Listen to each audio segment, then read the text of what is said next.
Aloha, namaste. This is Radha, and I'm here to talk about our new moon, which is happening on August 22nd here in Hawaii at 8:07 p.m. Pacific time. That's 11:07 p.m. also on the 22nd, but in other places it will be on the 23rd.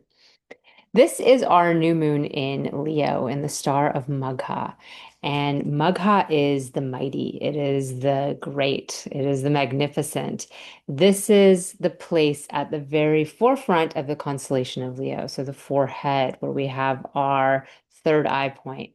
And that psychic energy is very present in this star. This is the star of the Petries, of the ancestors of humankind. And they work as like these guardian angels of the humanity and all of our struggles and all of our different disasters that we encounter. There's this capacity they have to run between the spirit world and the human world and help us by calming our own inner fires and the outer world as well. And we appease them through this practice called Shraddha, where we're feeding our ancestors. And this is something that's going to take place in the second half of this moon cycle. So this moon starts with the new moon, as always, and then we move to the full moon. And this is one of the few celebrations that we honor from the waning moon instead of the waxing moon. So it begins on the full moon and goes in the second 2 weeks of this month, this moon cycle. And we also are entering our eclipse portal, right? We have Ketu, the south node, joined this sun and moon by sign, but not quite close enough to give us an actual solar eclipse. So the solar eclipses will end up in September. Um, but the energy of Ketu is upon us, and it has been already over the summer as it was joined Mars. And now Mars has passed its way and is in Virgo, and we have the sun entering into Ketu's zone. And this is that space that he's holding for a year and a half. And right now he's in the later star of Purva Falguni. But Magha is where we first enter into our power. And this is a really important thing to reflect upon right now. Where do we get our power from? Is it inherited? The essence of the king is that it is an inherited power, right? And it's something that has been passed on from person to person. And so you sit on that throne, but do you deserve to sit on that throne? How do you earn your power? So first we need to receive, and this is where that psychic energy of Magha comes in, where that third eye energy comes in. The star that's the brightest of the constellation of the nakshatra is Regulus, which is like 100 times brighter than the sun. So there's this really powerful capacity, just like if you're meditating and you see that bright light and it just grows and grows and grows and starts to cover the whole dome of your head. Um, there's a capacity to really tune in to the messages of those who came before you. And perhaps it's your own lineage. Ideally, you do have some relationship with your own lineage, but it also might be a lineage in which you have a very strong relationship, whether that's the place where you live or something that you practice within. Um, and the messages that come are kind of like the closest thing you have to a guidebook or a map because we arrive in Magha across the Gandanta point, right? It's the karmic knot between the water signs and the fire signs, and there is no bridging nakshatra. So you just leave Aslesha and Cancer and arrive in Magha. And that's going to take place earlier in the day on Friday, using Hawaii time. So we kind of arrive and are like, what do we do now? And what do we do? Well, we call out for help. We say, hey, I don't know what I'm doing. I need a little advice. And from there, we have to forge our own way. So there's the lines that draw us. There's the lineage from which we came. There's the parenting we had, the society which built us, and the way in which we were moved forward before we really had a lot of say. And then there's the us with volition and power. And many of us shrink from our power. We don't use it. We don't use our gifts. We don't offer our gifts into the world.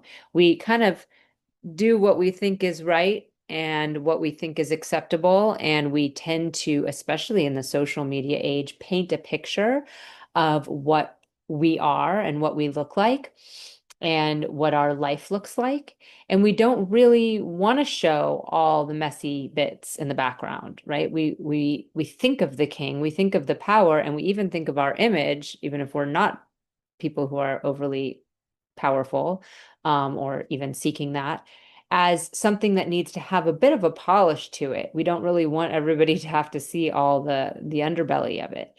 And in some ways, this is just kind of social respect. Like, you don't need to see all of the messy things, painted across my social media page that I might go through day to day.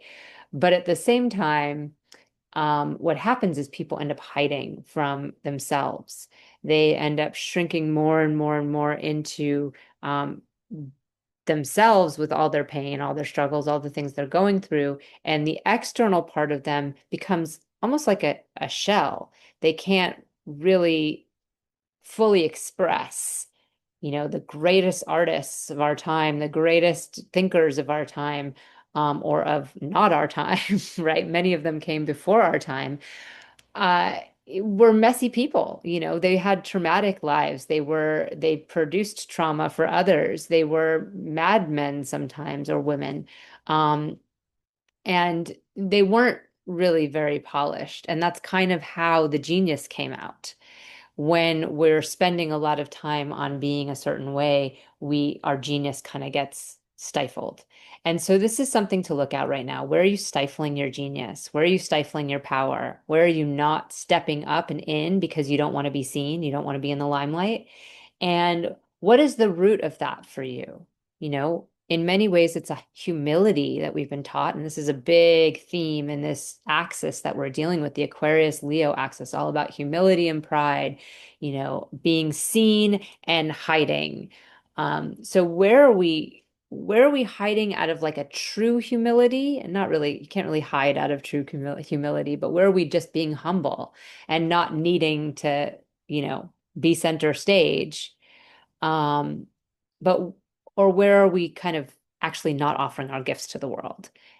And then, of course, the other side of that for some people is, where are you showboating? Where are you domineering the storyline and the narrative about yourself, trying to control how you're seen, and in turn, kind of controlling other people's reality with regard to you as well? And how can you step back a little and be a little more honest and a little more vulnerable and a little more real about who you are? So I'm just going to take a quick moment to share the screen. I mostly shared what I want to share, but I always like to give that visual, especially because, I know there's a lot of Western astrology that passes around and people are like, but the sun is in Virgo. Actually, I don't know. Maybe the sun's at the very end of Leo. It's like fresh in Virgo for Western astrology. But you can see that it's really in this early part of Leo now.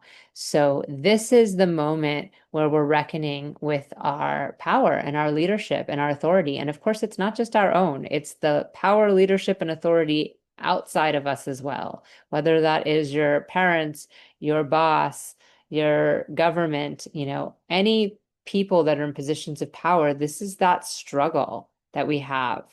And oftentimes we loathe power, Ketu, loathing the power. But what do we do to counteract that? How are we showing up to show a different option? Because what happens is everything coagulates around those who step into power. And if everyone else is shrinking from it, well, then, I mean, what do we expect to happen?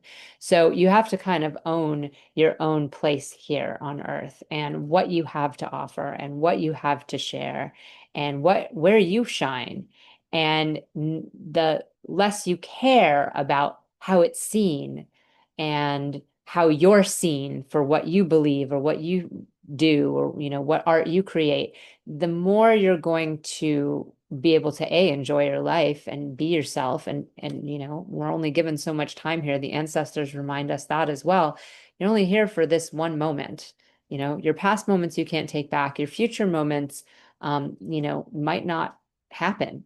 And so seizing this particular one and allowing everything, all the magic that you have to come out. And it doesn't have to be that you know, produce some art that you never did, but just your moment with your children that you have. Leo's the natural fifth house. So it's a house of creativity. It's a house of our children. It's a house where we honor whatever we love as much as a child. So whatever you do, really do it, really with full heart, embrace it. And, as the month progresses, we're going to have this K2 conjunction get closer to the sun. Um, and even just the day after the new moon, we're going to find that our mind and our heart, our feelings start to feel this kind of K2 disgruntled, removed, kind of cruel energy that K2 can bring. And as the month progresses, we're going to feel that on our power. We're going to feel like, this, I don't like the ways in which I show up with power. Okay, well, then what is that teaching you? What is that pointing you to? What ways are you showing up with power? Like maybe you're, finding that your relationship with your children is you have to kind of like dominate them or constantly say, don't do this, don't do that, don't do this. And instead of engaging them and magnetizing them and being creative in how you meet them. Maybe that's true for your employees or for other people that you work with creatively. Maybe you're in this state of just trying to get on top of something and maintain your status and maintain something, but you're not getting to really enjoy it. So this is where we can look at that, and pinpoint, where did that begin? Is that a passed on ancestral thing that my parents gave me and that their parents gave them that I'm just bringing forth into the next generation? Or is it something that I personally feel that something happened to me in my own childhood that withdrew me from my light? And so this is something that we can all look at in different ways and reflect upon in this cycle. And the second half of the cycle, like I said, is going to be the eclipses. So we're going to have our full lunar eclipse on the 7th and 8th of September, and then we'll have a partial solar eclipse at the end of the month. I think it's the 22nd. So see you again soon for those conversations. If you want to know how this new cycle is activating for you, what are you setting off in the cycle? What area of your life is Leo? You can check out my patreon.com, Radha Home Astrology. I have a member group that is free where you receive all the forecasts. But then I also have one that is a nominal amount of money in order to get your weekly personal forecast. And that shows all the transits. We also just had Venus move into Cancer at the beginning of this week or like today. I'm making this on Wednesday. So today, Venus is moving into Cancer to join Mercury. And you'll see how that transit, that's also going to be not quite a month until the 14th of September, will affect you. So these different things are always shown every week in my forecasts. How, Mars is transit, how Mercury's transit, how the retrograde planets activate you, and of course, these new moons and full moons and the eclipses coming up. So if you want to be in the know, you can go to Radha Home, or you go to patreon.com, Radha Home Astrology, and sign up for Cosmically Aligned. And if you want to get a reading, you want to kind of dive deeper into your own personal chart and really see where things are for you right now, you can go to radhahomeastrology.com. Have a blessed new moon, and I will see you soon. Namaste.